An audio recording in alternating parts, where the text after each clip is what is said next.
There was one incident that was very frightening. It happened at Passover. At one point during the Seder, I saw a knife come up from the table and come down very heavily onto the Seder plate.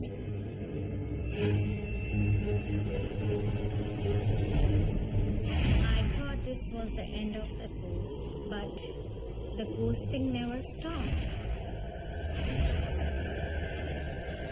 I just wanted to get rid of the thing touching me. I thought like, I'm dead, maybe he wants to kill me.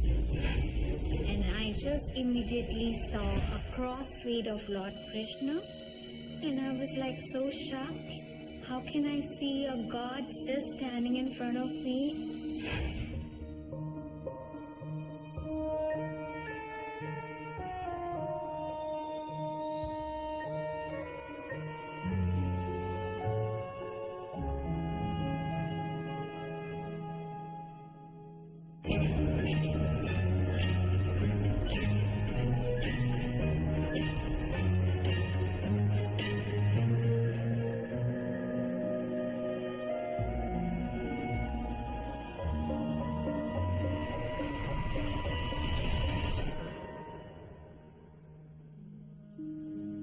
I was born in Montreal on St. Urban Street between Fairmount and St. Viator.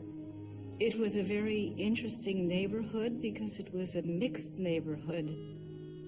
I think that the neighborhood was probably half and half French Catholic and Jewish. A lot of my friends were French Catholic girls. I think that the tensions in the neighborhood between the French Catholics and the Jews, probably people didn't experience associating with each other enough to appreciate each other's religions. Religion and the supernatural are inseparably joined. From the resurrection story of Christ to the jinn or genies of Islam, religions the world over have paranormal elements. Hello, I'm Lawrence Chow. Today we'll explore the links between faith and the supernatural as we meet Sarah and Shweta, two women who tell of ghostly encounters that had everything to do with their religion. Sarah believes that two faiths collided in a supernatural standoff in the home where she grew up. When her Jewish family moved into an old house in Montreal, they never imagined it might be haunted by an anti-Semitic ghost. My mother has often said that she didn't like that house from the minute she walked in. She never really said why, but she said that she never would have picked it herself. My father made the decision to rent the house. There were pictures of saints taped to the walls. My brother walked around the house and saw pictures of the saints. And he said, "Oh, look, Mummy, rabbis." So it was a bit humorous for her. They took the pictures down quite quickly because my parents were very, very religious, and the Jewish religion didn't dictate to have pictures of saints on the walls.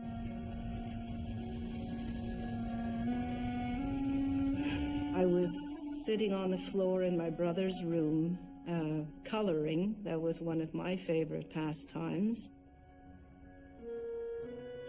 My mother was in the kitchen.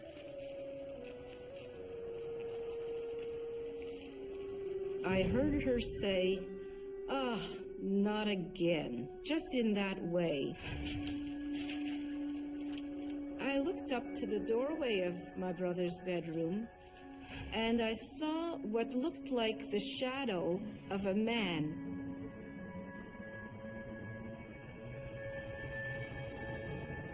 A tall man, dressed complete with a hat.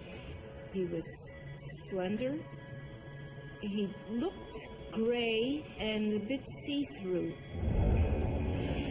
I knew that I was alone in the house with my mother at the time, so it was a little strange.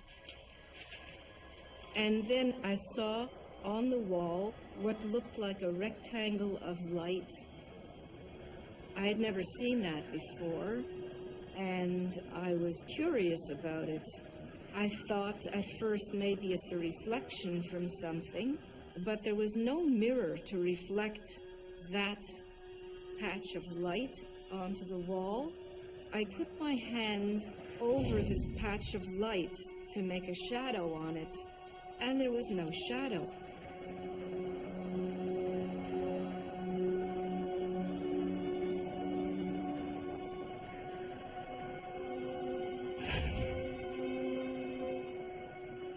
There were other things that happened to other members of my family. My brother came home from school one day, and he reported that when he opened the door, it felt as if the pressure of a cold hand came onto his hand. He pulled away and ran to my grandmother's house about 5 blocks away.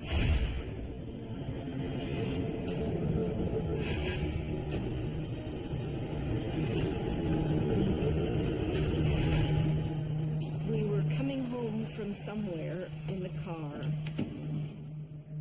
The shadow man was standing in front of our house.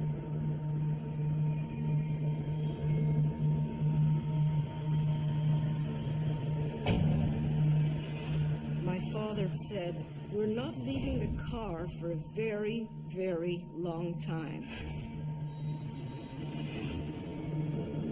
The man just disappeared, and he walked away from the house. And so we just all sat in the car and waited, and it seemed like forever. There was one incident that was very frightening. It happened at Passover, and it was during the first Seder dinner. We were all at the table together. At one point, I saw a knife come up from the table and come down very heavily onto the plate.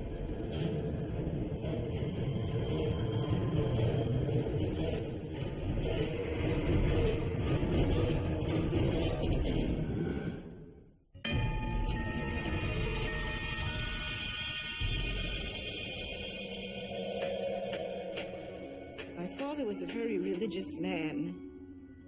He never, ever discussed the occult. When I once spoke to him about astrology, he said it was just a bunch of hogwash. Don't even pay attention to that.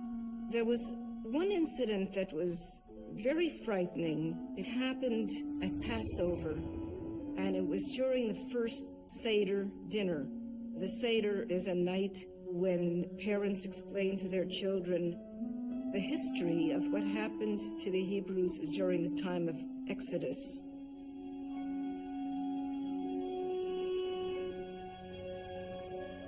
My mother would open up boxes and unwrap things, and of course from year to year say like, "Oh, there's my glass. Oh, remember the pink plate?" So there was always an excitement. So sitting at the Seder table, it starts off very pleasant, and of course there's a tablecloth on the table which made it feel very special. The Seder plate is a plate that's usually in front of the person who's conducting the Seder, and on the plate there are foods that are symbolic of the Exodus. There would be an egg, which would symbolize sorrow, or would also symbolize the continuation of life. A bone, which symbolizes the strong arm of God. There would be bitter herbs, which would signify the bitterness that was experienced during that time. So this Seder plate was sitting in front of my dad. We were all at the table together. At one point during the Seder, I saw a knife come up from the table and come down very heavily onto the Seder plate.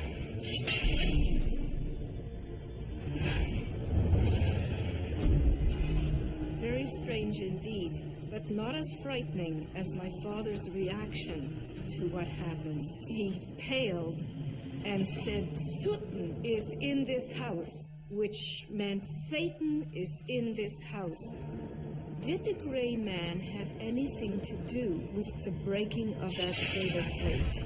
Was he a ghost who had a problem with this traditional Jewish dinner with prayers and songs happening in what he considered his home?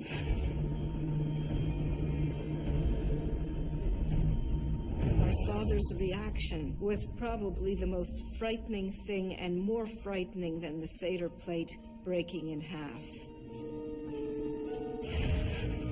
Years later, when I was 12, we moved from that house. My brother and I went in to look to make sure that we didn't leave anything, and when he reached to the light switch to turn the lights off, they went off by themselves.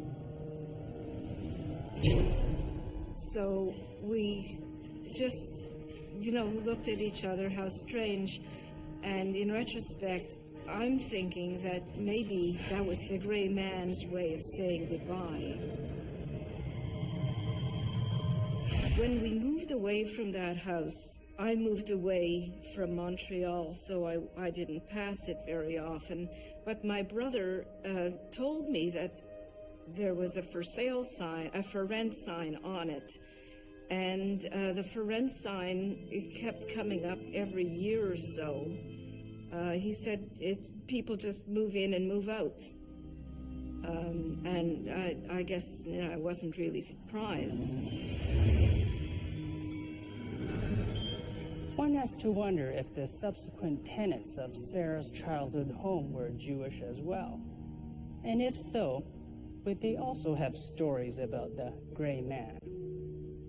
Our theological expert, Dr. David Reed, tells us that Western culture doesn't generally believe the dead can communicate with the living. But from an Eastern perspective, the deceased don't only communicate, they also convey their wishes, attitudes, and even prejudices.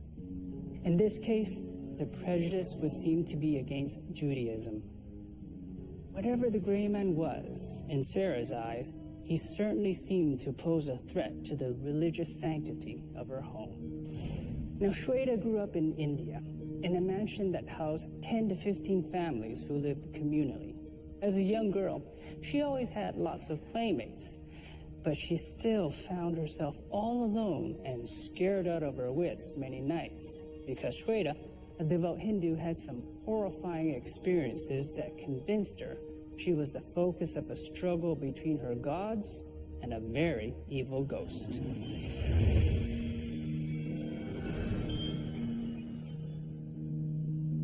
One night I was sleeping and somebody just slapped me on my cheek. And I woke up and I look around and I see nobody in the room. As a little child, I wasn't a very brave child. I was scared of being alone and stuff. I am just speaking my God's name and whatever I can think about, and I just want to go back to sleep. Next morning, I talked to everybody in the house and all the children around if they have done any mischief with me or something, but nobody even know about that thing. And there was a slap for sure because my face was red in the morning, yes.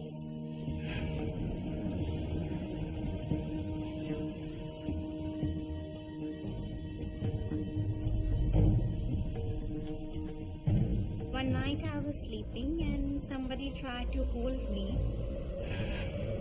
The hold was very strong. It was somebody hold you from your shoulder back up and you cannot move. The grip when he holds me from the shoulder right up here is so strong that I cannot even use my hand. My feet doesn't move, nothing moves, and I'm just trying to get rid of that thing. It was definitely a ghost for sure, and I really don't know what that ghost wanted from me. Whatever he wanted to do, he could not do it because of something always holding him back.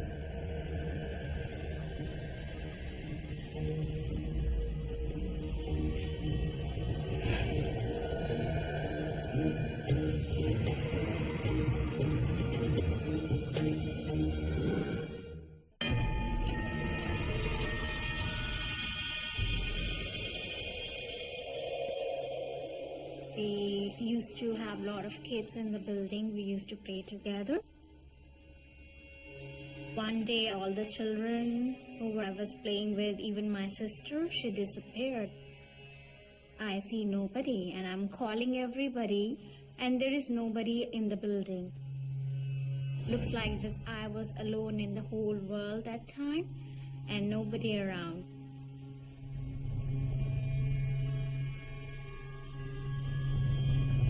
When I just turned, I see like Lord Krishna and Radhaji standing in front of me.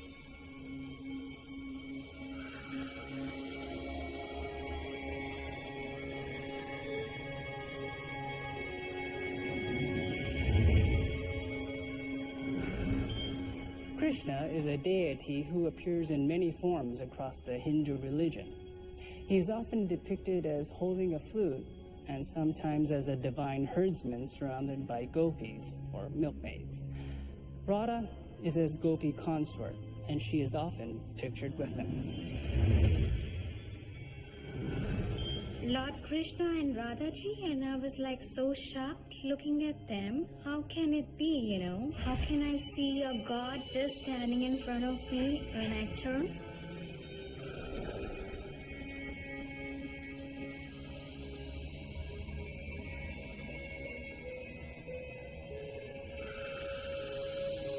His color is not as our color. His color is bluish color. There is no man in the world which has that color other than Krishna does. I was speechless at that time, figuring out what's happening. They just smiling at me, both of them, Radhaji and Krishnaji. The Lord is talking to me and he says, "You can take our flute if you like to play with the flute, and this is just for you. We just brought it for you." He offered me a flute like that, and it was so close to me.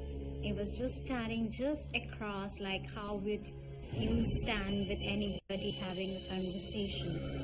I have never seen that kind of flute which he was holding in his hand. It was gold color. It has some jewelry attached to the flute.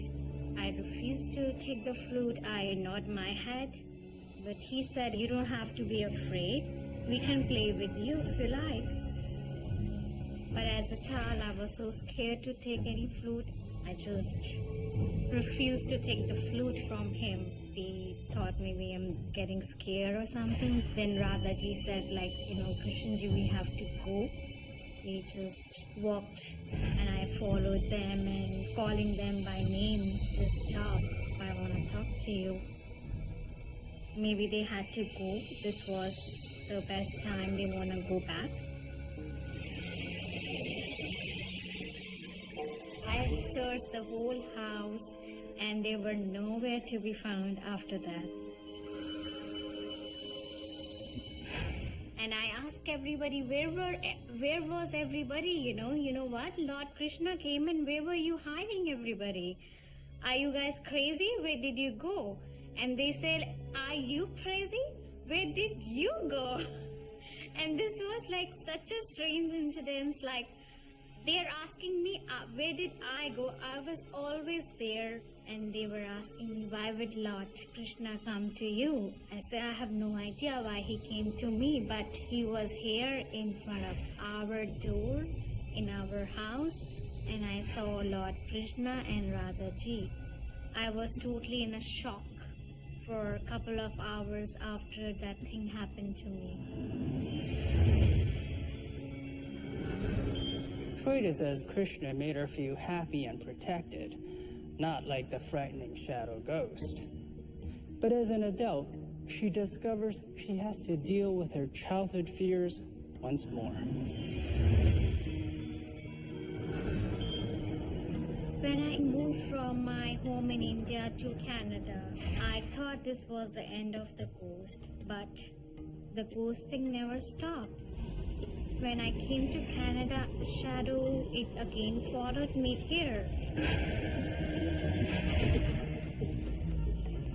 After moving to Canada, after a couple of months, I experienced the same thing here as well. Now it happens so many times that if immediately that thing touches me, I have so strong feeling of his touch that I would recognize it right away.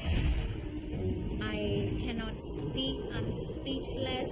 Somebody is holding my speech back. I just wanted to get rid of the thing touching me. I thought like, I'm dead, maybe he wants to kill me, suffocate me or something. And I just immediately saw this man who looks like half dog, half man. It was definitely the shadow for sure. This ghost followed me everywhere. Literally, he had no face to describe, It was a dog face, a demon face, and just totally black. And he took just round circles of me like so fast. And I just stand and I close my eyes like this, and that's it. And those things just vanishes, Then I just see a cross feet of Lord Krishna.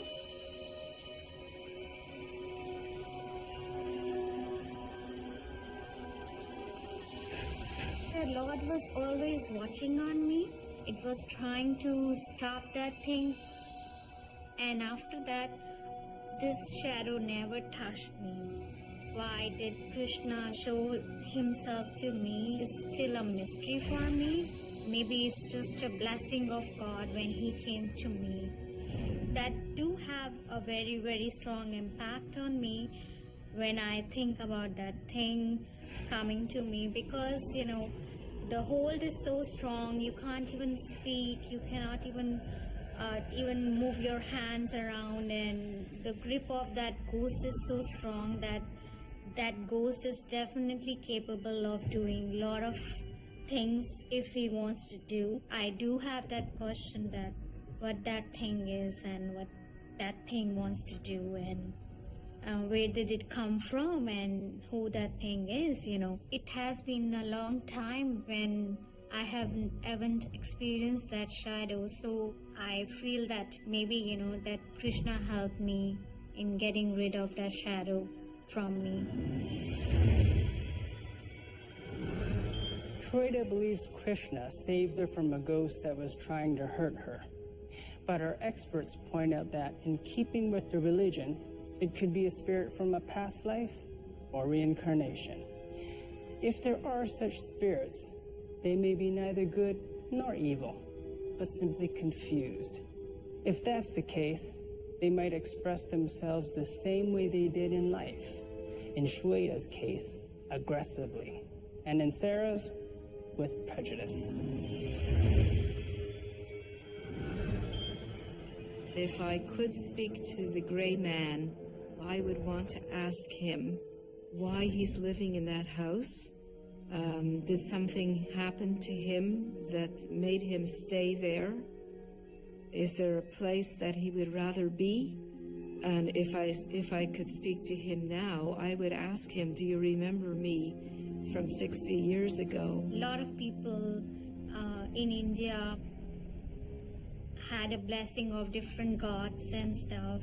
So maybe it's just a blessing of God when he came to me. I really cannot answer this question that why Krishna came to me.